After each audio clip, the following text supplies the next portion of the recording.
നമ്മൾ ഈ ഫലം കാണേണ്ടത് ഇപ്പോൾ ലോക്സഭാ തെരഞ്ഞെടുപ്പിന് ശേഷം പ്രധാനമായിട്ടും എല്ലാവരും പ്രചരിപ്പിക്കാൻ ശ്രമിച്ചിരുന്നത് ഇടതുപക്ഷം ഇതാ ഒലിച്ചു പോയിരിക്കുന്നു. കടുത്ത ഭരണവിരുദ്ധ വികാരമാണ് സംസ്ഥാനത്തുള്ളത്. അപ്പോൾ അതാണ് ലോക്സഭാ തെരഞ്ഞെടുപ്പ് പ്രതിഫലിച്ചത്, അല്ലാതെ മറ്റ് രാഷ്ട്രീയ പ്രശ്നങ്ങളല്ല എന്നതായിരുന്നു പ്രധാനപ്പെട്ട പ്രചാരവേല. അതിലിപ്പോൾ ചേലക്കരയിൽ തന്നെ ആലത്തൂർ പാർലമെൻറ്റ് മണ്ഡലത്തിൽ നേരത്തെ അവിടെ MLA ആയിരുന്ന ശ്രീ രാധാകൃഷ്ണൻ മത്സരിച്ചപ്പോൾ രാധാകൃഷ്ണൻ തന്നെ മത്സരിച്ചിട്ടും ഈ ചെറിയ ഭൂരിപക്ഷമാണ് അവിടെ ലഭിച്ചിട്ടുള്ളത്. ഇതെല്ലാം ഭരണവിരുദ്ധ വികാരമാണ് ചേലക്കരയിലെ അസംബ്ലി മണ്ഡലത്തിൽ ആലത്തൂർ ജയിച്ചപ്പോഴും പ്രകടമായതെന്ന് വരെയുള്ള പ്രചാരവേലകളായിരുന്നു ശക്തമായി ഉണ്ടായിരുന്നത്. AICC ജനറൽ സെക്രട്ടറി തന്നെ തെരഞ്ഞെടുപ്പ് പ്രചരണ ഘട്ടത്തിൽ പറഞ്ഞു, യഥാർത്ഥ രാഷ്ട്രീയ പോരാട്ടം നടക്കുന്നത് ചേലക്കരയിലാണ്, ബാക്കി രണ്ടും ഞങ്ങളുടെ സിറ്റിംഗ് സീറ്റുകളാണ്. അപ്പോൾ അവിടെ നേരത്തെ ഉള്ളതിനേക്കാളും പ്രദീപിന് ലോക്സഭയിൽ ലഭിച്ചതിനേക്കാളും മികച്ച വോട്ടും ലീഡും നേടി വിജയിക്കാൻ കഴിഞ്ഞു എന്നത് ഭരണവിരുദ്ധ വികാരം എന്നുള്ള പ്രചാരവേല കേരളത്തിൽ അത് നടന്ന ഒരു പ്രചാരവേല മാത്രമാണ്, യാഥാർത്ഥ്യമല്ല എന്ന് തെളിയിക്കുന്നതാണ്. പാലക്കാടും കഴിഞ്ഞ തവണത്തേക്കാളും ഒരു 1.25% വോട്ട് അവിടെ ഇടതുപക്ഷ സ്ഥാനാർത്ഥിക്ക് നേടാൻ കഴിഞ്ഞു. ഒരു ഭരണവിരുദ്ധ വികാരമാണ് വല്ലാതെ താഴോട്ട് പോകണല്ലോ, അതിനേക്കാളും മെച്ചപ്പെടുത്താൻ കഴിഞ്ഞു. BJP ഞങ്ങളും തമ്മിലുള്ള അന്തരം ഒരു കഴിഞ്ഞ 2 തെരഞ്ഞെടുപ്പ്, നിയമസഭാ തെരഞ്ഞെടുപ്പിൽ വലിയ അന്തരമായിരുന്നു, അത് ലോക്സഭാ തെരഞ്ഞെടുപ്പിൽ 2000-ഓളം വോട്ടിലേക്ക് മാറി. ഇപ്പോൾ അത് ചെറിയൊരു വ്യത്യാസമായിട്ട് മാറിയിട്ടുണ്ട്. അപ്പോൾ ഇത് കാണിക്കുന്നത് ജനങ്ങൾക്ക് സർക്കാരിൽ വിശ്വാസമുണ്ട്, ഭരണവിരുദ്ധ വികാരം എന്ന പ്രചാരവേലയല്ല ഇതിൻ്റെ വസ്തുത. എന്നാൽ ഇതെല്ലാം മനസ്സിലാക്കി ജനങ്ങൾ നൽകിയിട്ടുള്ള അംഗീകാരം അത് 2021 രാഷ്ട്രീയ കാലാവസ്ഥയിൽ നിന്നൊരു മാറ്റവും ഇപ്പോൾ കാണുന്നില്ല. എന്ന് വെച്ചാൽ അന്ന് ഉള്ളതുപോലെയുള്ള രാഷ്ട്രീയ ബലാബലം വയ്ക്കുന്നു. ഗവൺമെൻറ്റിനും ജനങ്ങൾ കുറേ കൂടി വിശ്വാസം അർപ്പിക്കുന്നു. അതിനനുസരിച്ച് കുറേ കൂടി ഞങ്ങൾ ജനങ്ങളിലേക്ക് എത്തിക്കുന്നതിനും മുന്നോട്ട് പോകുന്നതിനുമായിരിക്കും ശ്രമിക്കുക.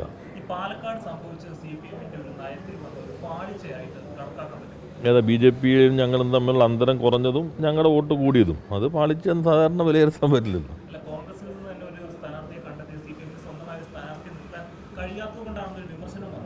അതിപ്പോൾ എന്തെല്ലാം വിമർശനം ഓരോരുത്തർക്കും അവരവരുടെ രീതിയിൽ ഉന്നയിക്കാമല്ലോ. അത് വരണമെങ്കിൽ ഞങ്ങളുടെ സ്ഥാനാർത്ഥി കഴിഞ്ഞവണ്ണം മത്സരിച്ചു, അതിനേക്കാളും വോട്ട് വല്ലാതെ കുറഞ്ഞു. ആ രൂപത്തിലായിരുന്നെങ്കിൽ നിങ്ങൾ പറയുന്നതാണെങ്കിൽ അതിൽ അങ്ങനെ ആലോചിച്ചൂടെ, അതല്ലേ കാരണം എന്ന് സാമാന്യ യുക്തിയിൽ ചിന്തിക്കാം. ഈ ചോദ്യത്തിന് അങ്ങനെ സാമാന്യ യുക്തിയായിട്ട് പ്രശ്നം നിൽക്കുന്നില്ല. കാരണം ഞങ്ങളുടെ സ്വന്തം സ്ഥാനാർത്ഥി മത്സരിച്ചതിനേക്കാളും കുറച്ചുകൂടി മെച്ചപ്പെട്ട രൂപത്തിൽ ഞങ്ങൾക്ക് നിങ്ങൾ കാണേണ്ടത് ഒരു അവിശുദ്ധമായിട്ടുള്ള ഒരു രാഷ്ട്രീയമല്ല UDF കൈകാര്യം ചെയ്തത്. ആദ്യം പ്രകടനം നടത്തിയ STPയാണ്, ജമാഅത്ത് ഇസ്ലാമി. അപ്പോൾ UDFന് വിപുലപ്പെടാനൊരു സാധ്യതയുണ്ട്. യഥാർത്ഥത്തിൽ അവർക്ക് ഇനിയിപ്പോൾ STPയെയും അതുപോലെ തന്നെ ജമാഅത്ത് ഇസ്ലാമിയെയും UDFൻ്റെ ഘടകകക്ഷികളാക്കാം. 2 RSSകാരനായി തന്നെ കോൺഗ്രസിലും പ്രവർത്തിക്കാം. നേരത്തെ ജനതാ പാർട്ടിയിൽ ഒരു ഇരട്ടംഗത്വ പ്രശ്നം വന്നിരുന്നു, RSSലും ഈ 2 അംഗത്വം പറ്റുമെന്നുള്ളത്. അതിന് പുതിയ പ്രശ്നം വരും. ഇപ്പോൾ കാര്യാലയത്തിന് സ്ഥലം കൊടുക്കുന്നവർക്കും കോൺഗ്രസിൽ തുടരാം, ശാഖയ്ക്ക് കാവൽ നിന്നവർക്ക് തുടരാം, ശാഖ നടത്തുന്നവർക്ക് തുടരാം. അപ്പോൾ ഒരു ഇരട്ട അംഗത്വത്തിൻ്റെ പ്രശ്നം ഇനി കോൺഗ്രസിനകത്ത് ഉയരാൻ പോവുകയാണ്. ഇത് RSSനൊപ്പമാണ്. ഒരു വശത്ത് RSSകാരനായി തന്നെ കോൺഗ്രസിനകത്ത് നിർത്താം, മറുവശത്ത് STPയെയും ജമാഅത്ത് ഇസ്ലാമിയും മുന്നണിയിൽ നിർത്താം. അപ്പോൾ ഒരു പ്രതിസന്ധി ഇനി പതുക്കെ കോൺഗ്രസിനകത്ത് രൂപം കൊള്ളും. അതിൻ്റെ ചില ഈ തെരഞ്ഞെടുപ്പിൻ്റെ ഫലത്തിൽ നിന്നുണ്ടാകും എന്ന് തന്നെയാണ് കണക്കാക്കേണ്ടത്.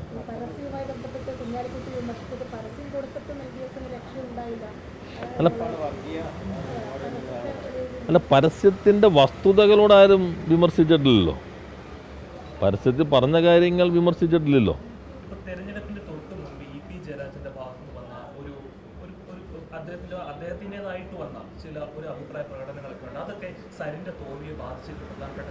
അല്ല അദ്ദേഹത്തിൻ്റേതാണെന്ന മട്ടിൽ നിങ്ങളെല്ലാം കൊടുത്ത അഭിപ്രായങ്ങൾ അങ്ങനെയായിരിക്കും അതിന് ശരിയായ മലയാളം. അദ്ദേഹത്തിൻ്റേതായി ഒന്നും വന്നില്ല. അദ്ദേഹത്തിൻ്റേതാണെന്ന മട്ടിൽ ഒരു നിർമ്മിതി നടന്നിട്ടുണ്ട്. യഥാർത്ഥത്തിൽ DC ബുക്സ് ആ ഘട്ടത്തിൽ തന്നെ പറയേണ്ടതായിരുന്നു ഞങ്ങളായിട്ട് കരാറില്ല എന്ന്. അതൊരു രാഷ്ട്രീയമായ ഒരു കാര്യം ഉപയോഗിക്കുമ്പോൾ ഒരു ഉത്തരവാദിത്വമുള്ള പ്രസിദ്ധീകരണ സംവിധാനം എന്ന നിലയിൽ കരാറില്ലെങ്കിൽ ആ ഘട്ടത്തിൽ തന്നെ ഞങ്ങൾക്ക് കരാറില്ല എന്ന് വ്യക്തമാക്കേണ്ടതായിരുന്നു. അപ്പോൾ ഒരു ഈ പറഞ്ഞതാണ്, ഇതെല്ലാം ഒരു നിർമ്മിതി, നിങ്ങളുടെ കുറച്ച് മാധ്യമങ്ങളും കുറച്ച് ആളുകളും ചേർന്നൊരു നിർമ്മിതി നടത്തിയിരുന്നു. അല്ലാതെ EP ജയരാജൻ്റേതാണ് എന്ന് പറഞ്ഞ് പ്രചരിപ്പിക്കാനുള്ള ശ്രമം അത് അങ്ങനെയാണെങ്കിൽ ഇതല്ലല്ലോ. നിങ്ങൾ പറയുന്നത് ഞങ്ങൾക്ക് കഴിഞ്ഞവണേക്കാൾ നില മെച്ചപ്പെട്ടു എന്ന് പറയുമ്പോൾ ആൻറ്റി ഇൻകംബൻസി അല്ലല്ലോ അതിനകത്ത് പ്രതിഫലിക്കുന്നത്. അല്ല, പാലക്കാട് ഇപ്പം ഞങ്ങൾ 3-ാം സ്ഥാനത്ത് നിൽക്കുന്നൊരു സീറ്റല്ലേ, കഴിഞ്ഞ തവണയും അതിന് മുമ്പത്തെ തവണയും. ഇത്തവണ കഴിഞ്ഞ തവണത്തേക്കാൾ നല്ല മെച്ചപ്പെടുത്തി. ഞങ്ങൾ സാധ്യമായ രൂപത്തിൽ എല്ലാ ശ്രമവും നടത്തി. ഇപ്പോൾ BJP ഞങ്ങളും തമ്മിൽ അന്തരം വല്ലാതെ കുറഞ്ഞിട്ടുണ്ട്. അത് കുറേ കൂടി ഇനിയിപ്പോൾ ഞങ്ങൾ അവരും തമ്മിലായിരിക്കുമല്ലോ ഇനി വരുന്ന തെരഞ്ഞെടുപ്പിൽ നേരിട്ട് ഏറ്റുമുട്ടാൻ പോകുന്നത്. അങ്ങനെ നേരിട്ട് ഏറ്റുമുട്ടുന്ന ഘട്ടത്തിൽ കുറേ കൂടി മെച്ചപ്പെട്ട രൂപത്തിൽ ഞങ്ങൾക്ക് വരാൻ കഴിയും. അല്ലാതെ പാലക്കാട് ഇപ്പോൾ ഞങ്ങളുടെ ഒരു ഉറച്ച സീറ്റിൽ നിങ്ങൾക്കിപ്പോൾ ചേലക്കരി ആയിരുന്നല്ലോ നിങ്ങളെല്ലാവരും രാഷ്ട്രീയ ലിറ്റ്മസ് ടെസ്റ്റ് എന്നൊക്കെ പറഞ്ഞിരുന്നത്. ചില ചർച്ചകളിൽ ഇപ്പോൾ ചാനലുകളുടെ പുതിയ രീതി എന്തെന്ന് വെച്ചാൽ 3-4 പേരിരുന്നു. ഒരാൾ കോൺഗ്രസിന് വേണ്ടി വാദിക്കും, ഒരാൾ LDFന് വേണ്ടി വാദിക്കും, ഒരാൾ BJPക്ക് വേണ്ടി വാദിക്കും. അപ്പോൾ അവരുടെ ധാരണ കോൺഗ്രസ്സുകാരെല്ലാം റീലായിട്ട് അതിടും, BJPയുടെ പറയുന്നത് അടുത്ത ആളിലിടും. അപ്പോൾ എല്ലാ പാർട്ടിക്കാരും അവരവരുടെ ചാനൽ, അതൊരു മാർക്കറ്റിംഗ് തന്ത്രമായിട്ടല്ലേ വരുന്നത്. അപ്പോൾ ആ ഘട്ടത്തിൽ തന്നെ പലരും പറഞ്ഞിട്ട് ചേലക്കരയാണ് ഇതിൻ്റെ ടെസ്റ്റ്. രാധാകൃഷ്ണൻ നിന്നെപ്പോലൊരാൾ നിന്നിട്ട് പോലും 5000 വോട്ടിനാണ് ഭൂരിപക്ഷം കിട്ടിയത്.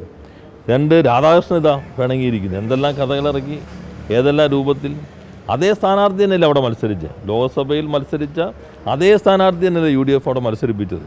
അവർ കരുതി അരൂർ പോലെ വന്ന് ആലപ്പുഴ കഴിഞ്ഞിട്ട് അരൂർ ഉണ്ടായതുപോലെ എന്ന് കണക്കാക്കി അവിടെ. അതുകൊണ്ടാണ് കോൺഗ്രസിൻ്റെ നേതൃത്വം തന്നെ പറഞ്ഞത് രാഷ്ട്രീയ സമരം നടക്കുന്നത് ചേലക്കരയിലാണ്. അവിടെ ഇടതുപക്ഷം വിജയിച്ചു. പ്രദീപ് തന്നെ മത്സരിച്ചപ്പോൾ കിട്ടിയതിനേക്കാളും ഭൂരിപക്ഷത്തോടു കൂടി പ്രദീപ് ഇത്തവണ വിജയിക്കുകയും ചെയ്തു.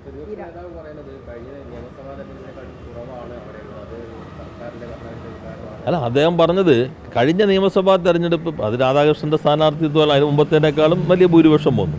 അന്ന് അദ്ദേഹം എന്ത് പറഞ്ഞു? രാധാകൃഷ്ണൻ മന്ത്രി തന്നെ കോൺഗ്രസ് നേതൃത്വം പൊതുവെ പറഞ്ഞതാണ്. ആരൊക്കെ എന്തൊക്കെയാണ് ഇപ്പോൾ ഓർത്തിട്ടില്ല പറയുന്നത്. മന്ത്രി മത്സരിച്ച സീറ്റ് ഇതാണ്.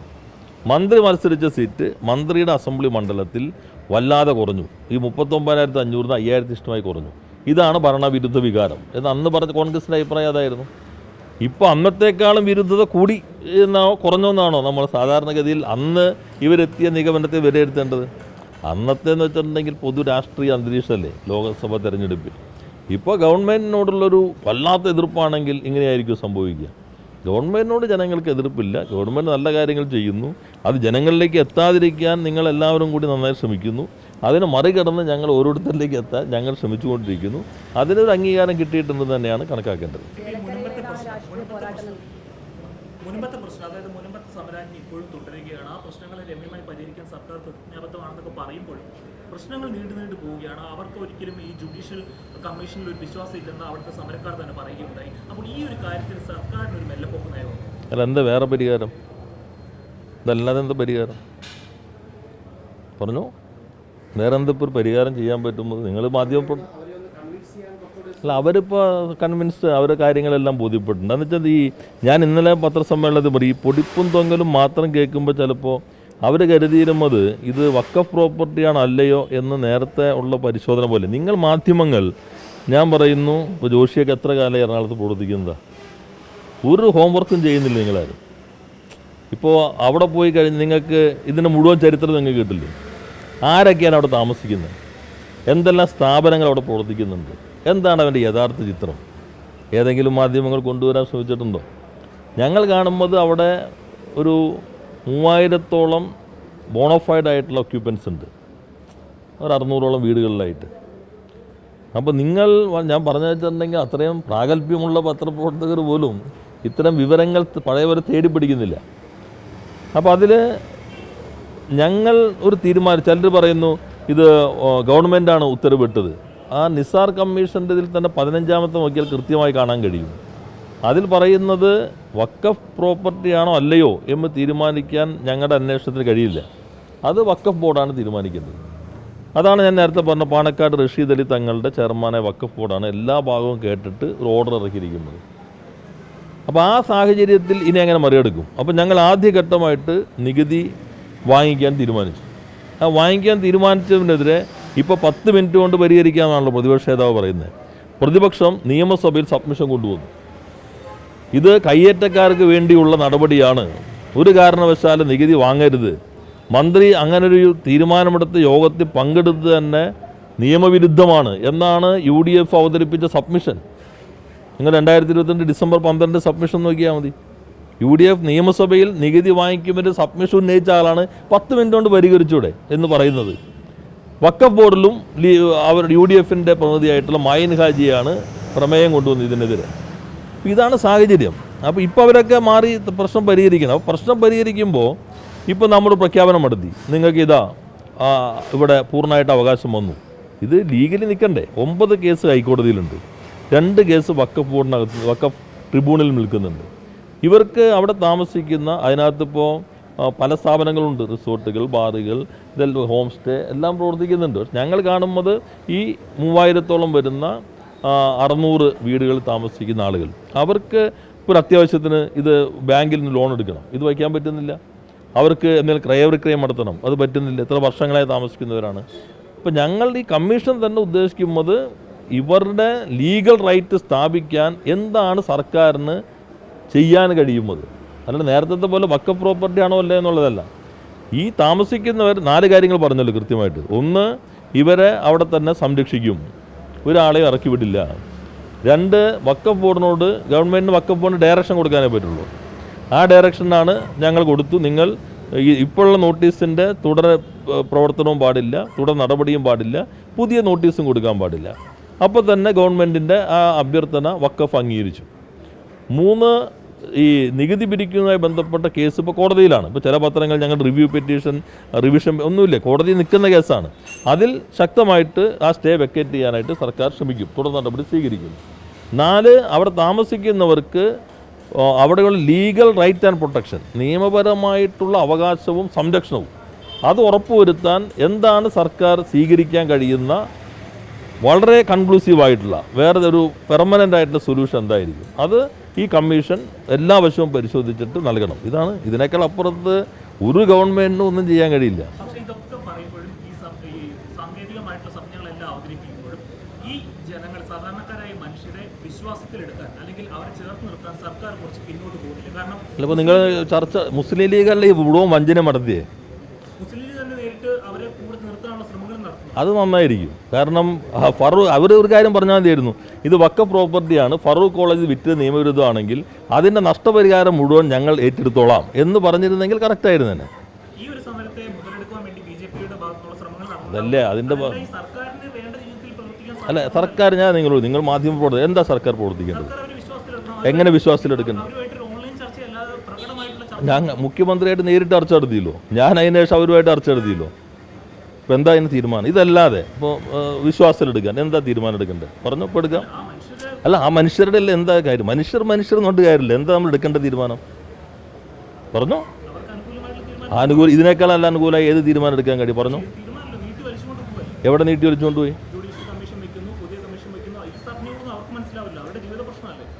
ഏത് സ്വപ്നം മനസ്സിലാവാം? ഇപ്പം ഞങ്ങൾ പ്രഖ്യാപിച്ചു, നേരെ നിങ്ങൾ സന്തോഷിച്ചു, പിറ്റേ ദിവസം ചെന്നിട്ട് ഹൈക്കോടതിന് സ്റ്റേ കിട്ടി.